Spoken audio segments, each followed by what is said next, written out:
Hello friends, Roy here with Lifetime. On this channel I tend to share my take on life and on the times that we live in. Today I'm doing something a bit different again.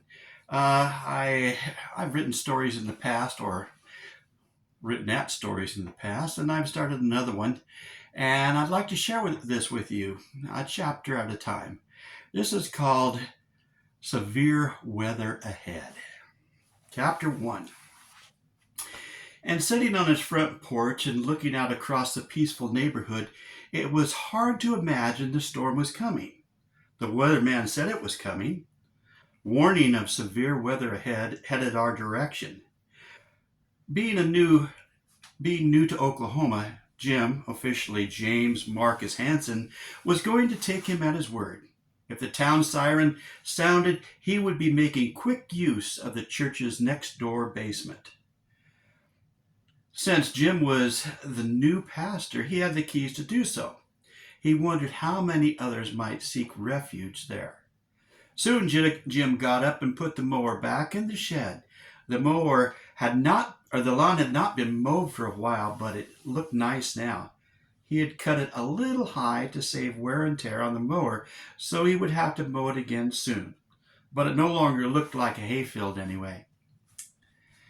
Now for a glass of iced tea and the cool of the church parsonage. With one more glance outside, he shook his head and said, "It sure doesn't seem like a storm coming." The tornado watch had been upgraded to a tornado warning, and Jim was unlocking the front door of the church. The safest place was in the interior stairwell that was in the center of the church and was not exposed to any windows. It was hard to believe that just 2 hours ago the sky had been clear, with no indication of the approaching storm. When the tornado watch alert showed up on his phone, Jim was surprised to see that no one seemed bothered at all by it. Earlier, Jim had been at the grocery store, and he was assured twice before he got out of the store that our community never had tornadoes. The most severe storms always split and bypassed our little valley. Arriving back at home, Jim looked it up online and found that a tornado watch meant the conditions were right for a storm, and a warning meant that a tornado had been spotted in your area.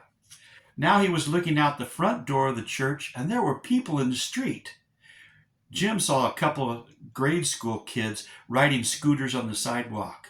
He called out, "Hey kids, there's a tornado watch going on right now. You better get home fast or come into the church for safety." "Oh, don't worry, mister. You're new here. We'll be okay. We might get a little wet, but that's all," came the reply, and the kids moved on. 3 minutes later, the town's warning siren went off. Jim was pretty sure this was turning into a serious situation. An older couple who had parked their car in front of the church, which he had been told was a normal thing on weekdays, were walking across the street toward their car. They seemed unconcerned, except that it was beginning to sprinkle a little rain. "Hey, we have a basement if you want to get under cover," Jim called out to them. Their reply was pretty much the same as the grade school kids. They smiled and waved and drove away. Suddenly there was a brilliant flash of light followed by a tremendous explosion. Surprised, Jim found himself scurrying down the stairs of the central stairwell. He went all the way to the bottom and hid under the steps. Being from Idaho, he had never witnessed such a close lightning strike. Even in the stairwell, he could hear the rain falling outside. Then came the sound of something striking the roof, like someone was throwing rocks at the church building. That was followed by a huge roaring sound. The whole building seemed to shake, and Jim found himself praying profoundly, not just for those who might be outside, but also for himself. The roar of the storm had moved on, and Jim climbed the steps to the main floor. When he opened the door into the hallway where the Sunday school rooms were located, he heard the sound of rain falling along with the sound of sirens. This time it was emergency vehicle sirens and not the storm warning siren. Jim felt a draft of cool air, so he concluded that there was a hole or two somewhere in the building. Jim moved down the hall, entered the sanctuary to find bright sunlight shining through the western windows, with the sun just above the buildings in that direction. Jim went to the front door, which was slightly open. Approaching the door, he saw that it was the guest book that held the door open. Jim picked up the slightly crumpled book and smoothed it out before placing it back on the table in front that faced the front door. Information flyers were spread on the floor, but looking around the sanctuary, Jim didn't notice any real damage. Then he turned back toward the front door and pushed it open. There were baseball-sized chunks of ice scattered on the street, laying in piles where the wind had blown them together. There were still 2 cars in the parking lot in front of the church, both of them with their windows smashed out.